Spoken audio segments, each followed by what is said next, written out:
First Daali Dhananjaya ಅವರ ಇದೊಂದು video ಹಾಕ್ತೀನಿ, ನೋಡ್ಕೊಂಡ್ ಬನ್ನಿ, ಮಾತಾಡೋಣ ಅದ್ರ ಬಗ್ಗೆ. ಸೋತ್ರೆ ತಲೆ ಕೆಡ್ಸ್ಕೊಳ್ಳೋ ಅವಶ್ಯಕತೆ ಇಲ್ಲ. ಎಫರ್ಟ್ ಹಾಕಿರ್ತಿರಲ್ಲ, ಅದರಿಂದ ಬಹಳ ಗಟ್ಟಿಯಾಗಿರ್ತೀರಾ. ಅಂಡ್ ಸೋಲು ಅನ್ನೋದು ಅದು ಓಕೆ, ಅದು ಜೀವನದಲ್ಲಿ ಆಗ್ತಾ ಇರುತ್ತೆ. ಅದನ್ನ ಮೆಟ್ಲುಗಳು ಮಾಡ್ಕೊಂಡು ಗೆಲ್ಲೋದ್ರ ಕಡೆ ಯೋಚನೆ ಮಾಡಿ. ಅಂಡ್ ಬಡವ್ರ ಮಕ್ಕಳು ಬೆಳಿಬೇಕು.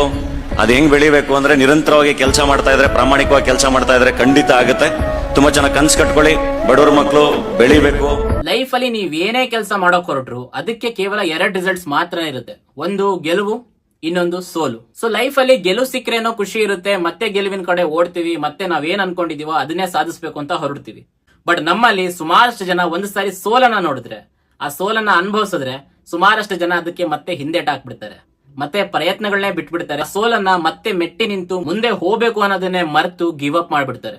ಈ ಬಡವ ಶ್ರೀಮಂತ ಅನ್ನೋಂತ ಒಂದು ಭೇದ ಭಾವ ಇರೋದು ಮನುಷ್ಯರಿಗೆ ಮಾತ್ರ, ನಮ್ಮ ಆಸೆ ಕನಸುಗಳಿಗಲ್ಲ. ನಾವು ಬಡವ್ರ ಮಕ್ಕಳು ಬೆಳಿಬೇಕು ಅಥವಾ ಟ್ಯಾಲೆಂಟ್ ಇರೋರು ಬೆಳಿಬೇಕು ಅನ್ನೋ ಈ ಟ್ಯಾಗ್ ಲೈನ್ ಗಳ ಹಿಂದೆ ಹೋಗೋದಕ್ಕಿಂತ ನಾವು ನಮ್ಮ ಕೆಲಸಗಳನ್ನ ಅಚ್ಚುಕಟ್ಟಾಗಿ ಮಾಡ್ತಾ ಹೋದ್ರೆ ಅದೇ ನಮ್ಮನ್ನ ಒಂದ್ ಕಡೆ ತಲುಪಿಸುತ್ತೆ ಅಲ್ವಾ. ಸೊ ಡಾಲಿ ಧನಂಜಯ ಅವರು ಈ ವಿಡಿಯೋದಲ್ಲಿ ಹೇಳೋ ಹಾಗೆ ಲೈಫ್ ಅಲ್ಲಿ ಸೋತ್ರು ಪರವಾಗಿಲ್ಲ, ಸೋಲು ನಮಗೆ ಏನಾದ್ರೂ ಒಂದು ಪಾಠನ ಕಲ್ಸ್ಕೊಟ್ಟೇ ಕೊಡುತ್ತೆ.